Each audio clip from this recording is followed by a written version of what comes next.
Buonasera, mi chiamo Lorenzo Antonio Fiorentino, però sono capitano Cesaro Insagli. Capisci? Capisci? Bravo. So, that being said, I get that out of the way for you. I am fluent in Italian, but as we do assume characters, what I said was that I'm Lorenzo Fiorentino, but tonight the role that I play is Captain Caesar Osagni, who he was one of the company commanders who happened to be the company commander that the majority of the Italians were in. So although it's called the Garibaldi Brigade, there were Italians, Germans, Poles, Spaniards, and Austrians. And they were all because they couldn't speak to each other. So they were all divided up in various companies so that the officers could speak to the soldiers that were in those units. Why did that come about? So Garibaldi, some of you may have heard of him, already by the time our Civil War was coming about, had already been a major freedom fighter all over Europe. So what Abraham Lincoln made an offer through the Minister of State at the time to commission him as a major a major general in the U.S. Union forces, and he did that by naming a unit in his honor, and that became the Garibaldi Guard.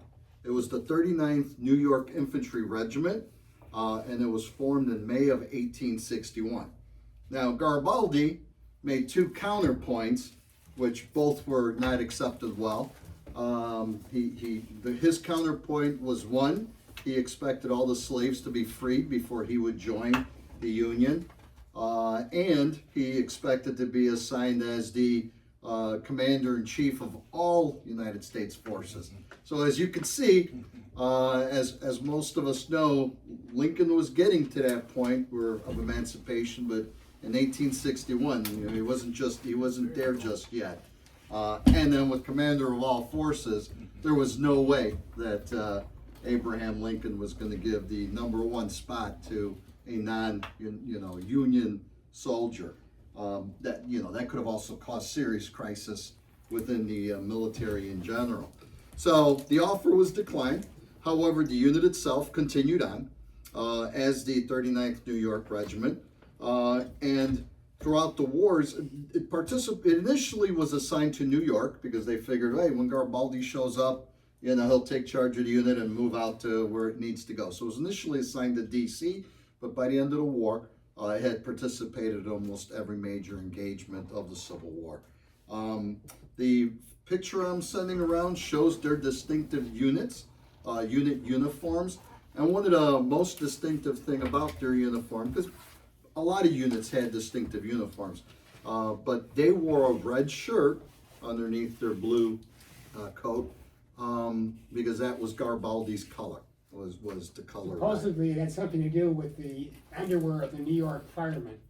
Yeah, but in theory, it's been said that that's why Garibaldi liked that style, and that's why he went to wearing red. Because he spent a little time in the U.S. He did. He was a sailor when the 1848 revolutions failed. Mm-hmm. He had some time when he was, shall we say, on the run.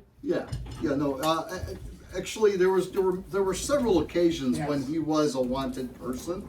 Garibaldi, yes,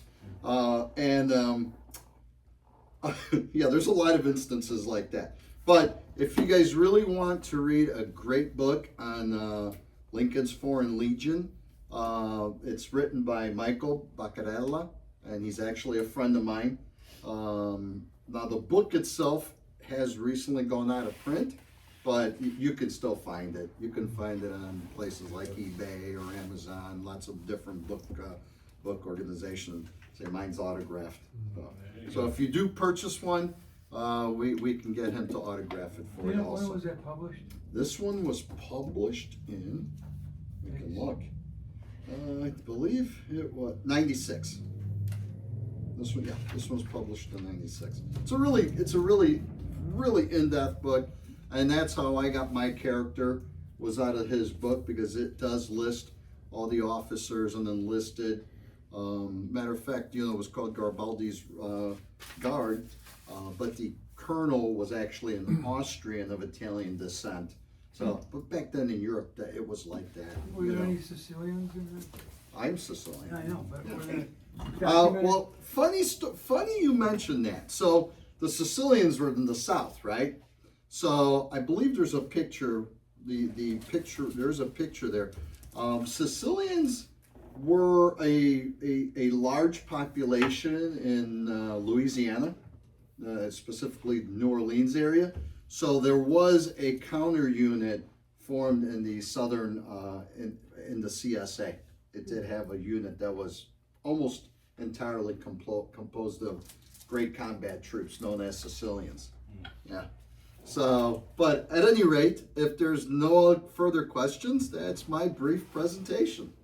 All right. Congrats. Thank you.